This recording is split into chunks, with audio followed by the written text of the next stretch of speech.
जय लक्ष्मी नारायण। भाइयों बहनों माताओं और पिताओं सभी लोग को प्रणाम। मैं आप लोग को ये वीडियो अपने इतिहास और भूत भविष्य के विषय में बना रहा हूँ और ये वीडियो बना करके मैं दिखाना चाहता हूँ हमारी ज़िंदगी में कैसा कैसा अनुभव हुआ, मैंने कैसे कैसे परेशानी उठाया, दिक्कत उठा करके आज यहाँ तक पहुँचा हूँ।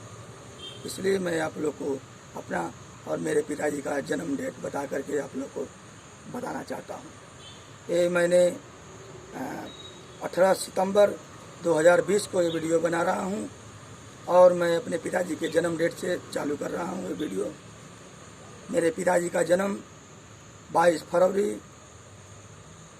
फरवरी 1947 को पैदा हुए थे और एक गरीब परिवार में पैदा हुए थे। उनके माता पिता को खाने को नहीं आता था, आधा पेट खाकर जिंदा रहते थे लोग। उस ज़माने की बात बता रहा हूँ आप लोग को।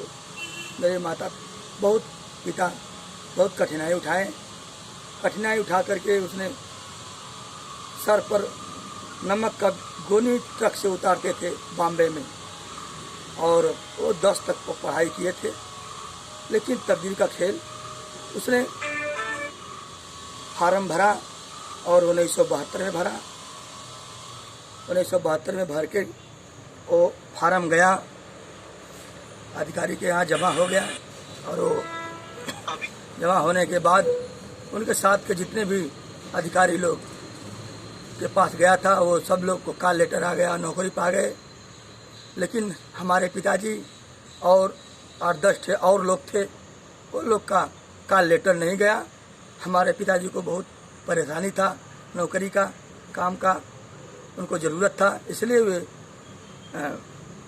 वॉचमैन के ड्यूटी में कमांड वो ऑफिसर था जो वहाँ पहुँच गए और स्लोट मार करके बोले तो वो साहब बोला, हाँ जवान बोलो कैसे आप आए।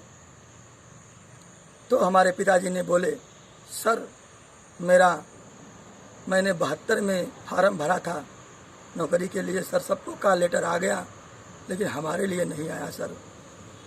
तो बोले ठीक है जवान आप जाओ, मैं अभी फाइल निकाल के चेक करता हूँ।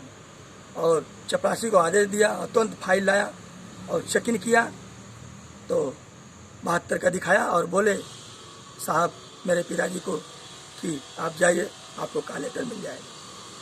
तो मेरे पिताजी वापस चले गए और 10-15 दिन के बाद वो का लेटर आया। उन्हीं के साथ सभी लोगों का 10-15 लोग का भी का लेटर आ गया और तभी 1972 से मेरे पिताजी नौकरी करने लगे। CISF में छोटा सा सिपाही थे। उस समय उनको 90 रुपया महीने का तनख्वाह मिलता था। उसी में अपना ज़िंदगी और अपने परिवार का ज़िंदगी पालन पोषण करते थे और घर पर भाई को भौजाई को सबको भेजते थे। बहुत दिन ऐसा गुजरता गया। बाद में उनका शादी हुआ। शादी होने के बाद 1963 में मेरे पिताजी का गौना हुआ। इसके बाद 10 बरस तक कोई बाल बच्चा नहीं पैदा हुआ। लोग गांवपुर में बाज करके मेरे माताजी को बुलाते थे, लेकिन भगवान की माया, हमारे पिताजी बहुत बड़े भक्त थे, ईश्वर भक्ति पहले से करते थे। हमारे पिताजी थी तो ईश्वर भक्ति करती थी। तो भिलाई में थे, वहाँ पर बजरंगबली का मंदिर था, वहाँ पर नारियल लेके हमारे पिताजी गए और बच्चे का कामना किए तो भगवान बजरंगबली को दया आया और उनको बच्चा दिया। वो जो मैं हूँ सबसे बड़ा लड़का, मेरा नाम है राजेंद्र पंडित जगन्नाथ। तभी से उनका बाजपन ख़त्म हुआ, माता पिता का हमारे मान सम्मान इज्जत बढ़ा। तभी से हमारे पिताजी को 3 बच्चे पैदा हुए, लड़के और 1 लड़की पैदा हुई। आज वो कुछ दिन के बाद करते नौकरी चले गए, बहुत परेशानी उठाते हुए, सभी लोगों का भलाई नहीं करते हुए। और उनके ससुराल में कोई साला नहीं था हमारे पिताजी को। तो वो 7 बहन थी और उनका शादी ब्याह भी हमारे पिताजी ने किए। पैसा हमेशा भलाई में खर्चा करते गए और भलाई करते करते वो खाने भी पहनने भर ही रह गए और कुछ बनाए नहीं, न जगह बना पाए, न ज़मीन बना पाए, न मकान बना पाए, कुछ नहीं बना पाए।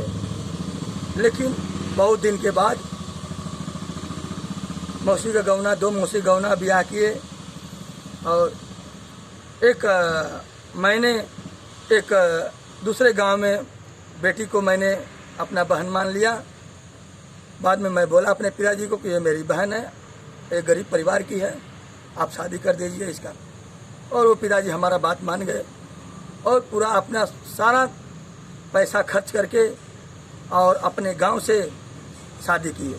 हमारे गांव में हमारे घर बारात आया और शादी करके विदाई कर दिया हमारे बहन को। मैं बहुत खुश हुआ क्योंकि मेरा तमन्ना पूरा हो गया, जिसको मैंने बहन माना, अपना कर्तव्य निभा दिया।